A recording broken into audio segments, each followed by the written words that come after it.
Good afternoon, class 8C. Sorry, 8th A. Today we'll be starting our chapter number 2 of geography, that is land, soil, water, natural vegetation and wild life resources. हम chapter 2 शुरू करेंगे geography का. अब इसमें जैसे कि हमने first chapter में हमने रिसोर्सेज के बारे में पढ़ा कि कोई भी चीज़ हम जो हमारे काम आए उसको रिसोर्सेज कहते हैं. सिमिलरली चैप्टर 2 में हम अलग अलग तरह के रिसोर्सेज के बारे में पढ़ेंगे कि लैंड एज अ रिसोर्स कैसे यूज़ होती है हमारे लिए, सॉइल एज अ रिसोर्स कैसे यूज़ होती है, वाटर एज अ रिसोर्स कैसे यूज़ होती है, और नेचुरल वेजिटेशन वाइल्ड लाइफ क्या है वो एज अ रिसोर्स कैसे यूज़ होते हैं. अब एक आपकी बुक में एक शॉर्ट स्टोरी दी गई है तंजानिया की, जो कि एक देश है अफ्रीका में. वहाँ जो है मैम्बा जो है एक गर्ल का नाम है. तो उसकी लाइफ डेली का रूटीन बताया गया है. सुबह उठ के उसको जल्दी उठना पड़ता है, पानी भर के लाना पड़ता है, घर से काफ़ी दूर जाना पड़ता है. उसके बाद मदर की हेल्प करनी पड़ती है घर के कामकाज में, और अपनी गोट्स का ख्याल रखना पड़ता है. अब ये भी बताया गया कि वो एक ऊबड़ खाबड़ सी जगह में रहते हैं तंजानिया में, क्योंकि डेजर्ट वाला एरिया को Rocky land around a small heart, पथरीला इलाका है. वहाँ ये रहते हैं जहाँ वो बहुत थोड़ी सी मक्की उगा पाते हैं, मेज़ उगा पाते हैं काफ़ी ज़्यादा मेहनत करने के बाद. जो सेकंड स्टोरी आपकी बुक में बताई गई है वो पीटर की बताई गई है कि जो शिप रेयरिंग रीजन है, क्योंकि जो न्यूजीलैंड में रहता है, जो न्यूजीलैंड के ज़्यादातर लोग हैं वो शिप रेयरिंग का काम करते हैं, भेड़ पालन का. अब वो वहाँ उसकी फैमिली जो है व्हील प्रोसेसिंग फैक्ट्री लगाती है, जहाँ शीप को रेयर वहाँ से शीप से जो है वूल निकाली जाती है. जो शीप से आपको मालूम होगा, जो शीप की जो बाल होते हैं उसको निकाल के उसके वूल ऊन बनाई जाती है. अब बताया जाता है जैसे ही पीटर स्कूल से आता है तो वो देखता है कि उसके फैमिली वाले सारे लगे हैं शीप्स की केयर करने में लगे हैं. तो बट हालांकि जो पीटर का घर है वो भी काफ़ी दूर दराज वाले इलाके में है. बट जो न्यूजीलैंड है वो एक एडवांस देश है, क्योंकि वहाँ साइंस की काफ़ी तरक्की की है. तो जो पीटर और उसकी फैमिली है वो अपने एरिया में वेजिटेबल्स भी ग्रो कर रहे हैं थ्रू ऑर्गेनिक फार्मिंग. अब ऑर्गेनिक फार्मिंग क्या होती है? ऑर्गेनिक फार्मिंग एक्चुअली में होती है कि हम खेती बाड़ी करेंगे, उसमें हम कोई भी खाद नहीं डालेंगे, जो भी फर्टिलाइजर्स एंड केमिकल फर्टिलाइज़र नहीं डालेंगे. जो खाद बनेगी वो नेचुरल तरीके से बनेगी.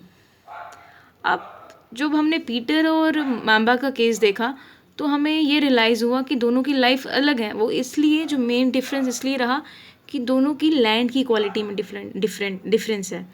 जो दोनों जगहों की सॉइल क्वालिटी वहाँ डिफरेंस है. जो पानी की अवेलेबिलिटी है, पानी जहाँ मैम्बा के वहाँ कम पानी होगा, पीटर के यहाँ ज़्यादा पानी होगा. नेचुरल वेजिटेशन हम आगे डिस्कस करेंगे कि जो नेचुरल वेजिटेशन जिसमें जंगल आते हैं, एनिमल्स और टेक्नोलॉजी, ये सारे डिफरेंस रहे मैम्बा और पीटर की लाइफ में. अब हम अपने पहले टॉपिक पे आते हैं, लैंड रिसोर्स. कि जैसे कि हमारे चैप्टर का जो पहला टॉपिक है लैंड एज अ रिसोर्स. अब लैंड जो it is also a natural resource. हमने लास्ट क्लास में डिस्कस किया था कि नेचुरल रिसोर्स क्या होते हैं. अब ये बताया गया कि हमारी धरती का लैंड जो है सिर्फ 30% एरिया कवर करती है, और बाकी जो है हाँ जी, बाकी जो है नॉट हैबिटेबल है, क्योंकि बाकी जगह देख तो पानी है. और ये भी चीज़ बताई गई है आपकी बुक में कि जो लैंड का 30% एरिया है, हमारी जितनी भी लैंड है अगर 100% है तो उसका 30% एरिया पे 90% लोग रहते हैं, और बाकी का जो 70% है या तो कम पॉपुलेशन है या तो वहाँ या तो लोग रहते ही नहीं हैं. इसके कुछ रीज़न्स हैं वो हम डिस्कस करेंगे. रीज़न्स यही होता है कि या तो वहाँ की सॉइल क्वालिटी अच्छी नहीं है, टोपोग्राफी अच्छी नहीं है. अब टोपोग्राफी क्या होता है? टोपोग्राफी में ये बताया जाता है कि टोपोग्राफी किसी एरिया का एक फ़ीचर होता है, क्वालिटी होती है. इसके अकॉर्डिंग कि इस एरिया में माउंटेन कैसे हैं, नदियाँ हैं कि नहीं, नदियाँ जो हैं खेतों की सिंचाई करने के लिए नदियाँ अगर होंगी तो ऑब्वियसली वहाँ पॉपुलेशन अच्छी होगी. अगर नदियाँ नहीं हैं, ऊबड़ खाबड़ ज़मीन है, तो पॉपुलेशन नहीं होगी. अगर हम इंडिया की बात करें तो इंडिया में जो लद्दाख है हमारे पास, काफ़ी बड़ा एरिया है लद्दाख, जो यूनियन टेरिटरी अभी जो नई बनी है लास्ट ईयर.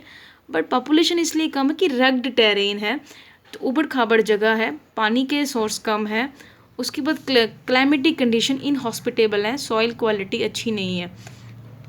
अच्छा, अब जो नेक्स्ट हम आते हैं कि बताते हैं कि लैंड में क्या क्या दिक्कत आ सकती है, लैंड एज अ रिसोर्स में क्या प्रॉब्लम आ सकती है. अब कुछ एरिया में रॉकी टेरेन होता है, अब कुछ लो लाइंग एरियाज़ होते हैं। लो लाइंग एरियाज़ मीन जो बिल्कुल जहाँ बाढ़ आने के ज़्यादा चांसेस होते हैं।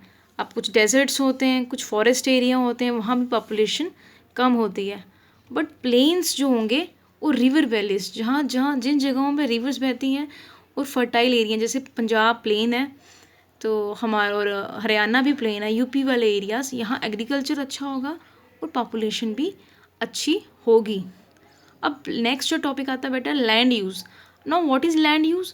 जैसे बताया गया कि लैंड को अलग अलग तरीक़ों में अलग अलग प्रकार से यूज़ किया जाता है, ह्यूमन बीइंग करता है अपने फ़ायदे के लिए, जैसे खेती बाड़ी के लिए, फॉरेस्ट के लिए, जंगलों के लिए, माइनिंग, कोई मेटल्स निकालने हो अर्थ के क्रस्ट से, हाउसेस बनाने हो, रोड्स, तो इस टर्म को बोलेंगे लैंड यूज़। बहुत इंपॉर्टेंट टर्म है।